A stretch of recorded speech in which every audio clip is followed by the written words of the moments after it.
Good evening, students. Today we are going to start our next lecture on algebraic expressions and identities from class 8th and exercise 8.1. आज हम algebraic expressions और identities जो class 8th का chapter है उसकी exercise 8.1 करेंगे. तो यहाँ पे लिखा है add the following. अब हमें ये 4 questions हैं जिन्हें हमें add करना है. ऐड करने में सिर्फ हमें एक ही चीज़ का ध्यान रखना है कि जिस भी टर्म को हम लिखते हैं उसके नीचे उसकी लाइक टर्म्स को ही हम लिखें ताकि हमें ऐड करना इजी हो जाए. जैसे हम इससे समझते हैं A B minus B C एक अलजेब्रिक एक्सप्रेशन है, B C minus C A दूसरी अलजेब्रिक एक्सप्रेशन और C A minus A B तीसरी अलजेब्रिक एक्सप्रेशन. हमें इन तीनों को ऐड करना है. तो सबसे पहले हम क्या लेते हैं A B minus B C. अब दूसरी algebraic expression B C minus C A, तो बी सी यहाँ इसके नीचे आ जाएगा बी सी. अब इसके आगे कोई साइन नहीं, इसका मतलब इसके आगे प्लस साइन है माइनस सी ए. अब हमने तीसरी अलजेब्रिक एक्सप्रेशन ली C A minus A B. C A के आगे कोई साइन नहीं, इसका मतलब इसके आगे प्लस साइन है minus A B. A B के नीचे यहाँ पे माइनस ए बी आ जाएगी. अब हम इनको ऐड कर रहे हैं. तो हमने क्या देखा माइनस सी ए में से सी ए जब जाएगा तो हमारे पास आएगा 0. माइनस बी सी में प्लस बी सी ऐड करेंगे हम तो हमारे पास 0 आ जाएगा. और ए बी में माइनस ए बी ऐड करेंगे तो हमारे पास 0 आ जाएगा. तो इसका आंसर जो है वो हो गया 0. ठीक है. बस हमें जो ऐसे क्वेश्चंस में ध्यान रखना है वो यही कि जो टर्म हमने यहाँ लिखी है उसी की लाइक टर्म हम उसके नीचे लेकर के आए ताकि हमें आंसर करना ईजी हो जाए और हमें ढूंढना नहीं पड़े हर टर्म को कि ये टर्म कहाँ पे है. नाउ सेकेंड क्वेश्चन पे आते हैं. a minus B plus A B एक अलजेब्रिक एक्सप्रेशन है, b minus C plus B C दूसरी अलजेब्रिक एक्सप्रेशन है, c minus A plus A C तीसरी अलजेब्रिक एक्सप्रेशन है. अब हम इन्हें ऐड करते हैं a minus B plus A B. अब हम दूसरी टर्म की तरफ जाते हैं b minus C plus B C. तो b के आगे कुछ नहीं है तो यहाँ प्लस है plus b minus C plus B C plus B C. क्योंकि बी सी यहाँ पे है नहीं तो हमें यहाँ पे लिख दिया. सी भी यहाँ पे नहीं है इसलिए हमने सी को यहाँ पे लिख दिया. अब थर्ड एक्सप्रेशन लेते हैं सी माइनस ए. सी के नीचे सी आ जाएगा प्लस सी क्योंकि यहाँ पे कुछ नहीं है तो इसका मतलब प्लस है माइनस ए. ए के नीचे यहाँ पे आ जाएगा minus A plus A C plus A सी. हमें इन तीनों को ऐड करना है. अब हम क्या देखते हैं कि हमने देखो लाइक टर्म्स को एक लाइन में लिया है ताकि हमें ऐड करना इजी हो जाए. तो हमने जब इन्हें ऐड किया तो हमें क्या मिला प्लस ए सी. क्योंकि ए सी की एक ही टर्म है और कोई ऐड नहीं हो रही है. बी सी में भी एक ही टर्म है कोई ऐड नहीं हो रही है. बी सी आ गया हमारे पास माइनस सी प्लस सी 0 हो गया प्लस ए बी की कोई और टर्म नहीं ऐड करने वाली तो हम ए बी ऐसे कैसे आते हैं माइनस बी प्लस में 0 हो गया ए माइनस ए 0 हो गया. तो हमारे पास आंसर आ गया A B plus B C plus A सी.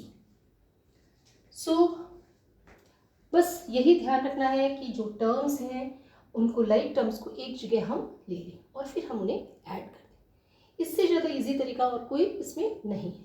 अब हम नेक्स्ट क्वेश्चन की तरफ आते हैं.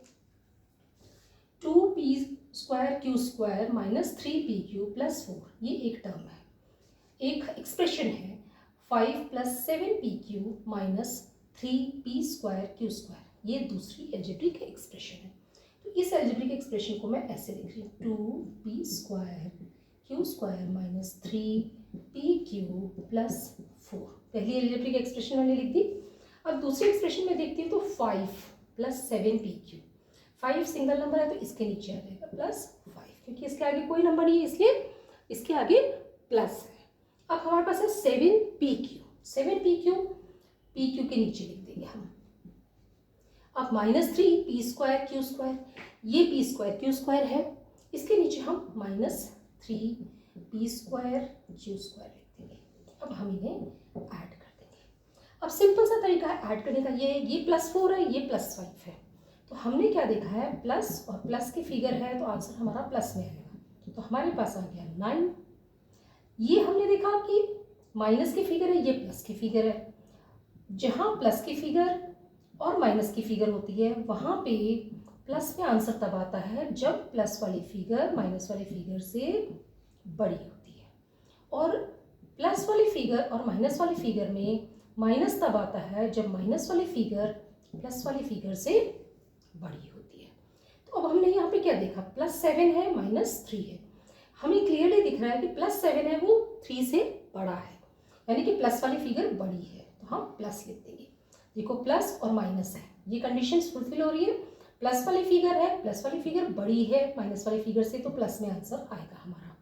अब हमने क्या देखा, 7 में से 3 हमने माइनस किए तो हमारे पास आ गए 4PQ। अब अगर इसमें नेगेटिव हो, इसमें भी नेगेटिव हो, ऊपर और नीचे और ऐड करते हैं तो आंसर नेगेटिव में ही आएगा। तो ये चीज़ हमें ध्यान रखनी है जब भी ये क्वेश्चंस हम सॉल्व करते हैं तब। अब इसमें क्या है, 2 है -3 है, हम अब ये इसको फोर्थ वाले को फॉलो कर रहा है। प्लस एक फिगर प्लस में एक माइनस में, प्लस में एक माइनस है, लेकिन माइनस की जो फिगर है वो प्लस की फिगर से बड़ी है, तो हमारा आंसर माइनस में आएगा। तो हमारा आंसर आएगा -P²Q²। 3 और 2 जब अपन ऐड करेंगे -3 और 2 को, तो हमारे पास -1 आएगा, that is equal to -P²Q²। तो ये हमारा आंसर हो गया। तो हमारा आंसर हो गया -P²Q² + 4PQ + Q + 9 + 9। अब हम नेक्स्ट क्वेश्चन की तरफ आते हैं। ये क्वेश्चन है हमारा L² + M² एक है, M² + N² दूसरा एल्जेब्रिक एक्सप्रेशन है, N² + L² तीसरा एल्जेब्रिक एक्सप्रेशन है, और 2LM + 2MN + 2NL चौथा एल्जेब्रिक एक्सप्रेशन है। तो हम इन्हें ऐड करते हैं, L² + M², दूसरे में M² + N² है, M² + N², तीसरे में N² + L² है, L² यहाँ आ जाएगा हमारा, प्लस N² + L²। चौथी एक्सप्रेशन में हमारे पास है 2LM + 2MN + 2NL। इन सारों को हमें ऐड करना। अब हमने सारी एक्सप्रेशंस लिख दी है, फर्स्ट एक्सप्रेशन लिख दी, ये सेकेंड लिख दी, ये थर्ड लिख दी, ये फोर्थ लिख दी। ये अब हम क्या देखते हैं इसके अंदर, L² + L² हो जाएगा 2L², M² + M² हो जाएगा 2M², N² + N² हो जाएगा +2N²। अब आगे यहाँ पे कुछ भी एडिशन नहीं हो रहा है, तो हो जाएगा +2LM + 2MN + 2NL। अब हम इसमें क्या देखते हैं कि 2 कॉमन है, तो हमने 2 को बाहर निकाल लिया, हमारे पास आ गया L² + M² + N² + LM + MN + NL, और ये हमारा आंसर है। हमें इस चीज़ को अच्छे से देख करके और फिर ही अपने क्वेश्चंस को सॉल्व करना है। तो अगर आपको ये वीडियो पसंद आया है तो इसे लाइक करें और चैनल को सब्सक्राइब करें, और अपने उन फ्रेंड्स के साथ शेयर करें जिन्हें मैथ समझने में कठिनाई होती है। Thank you.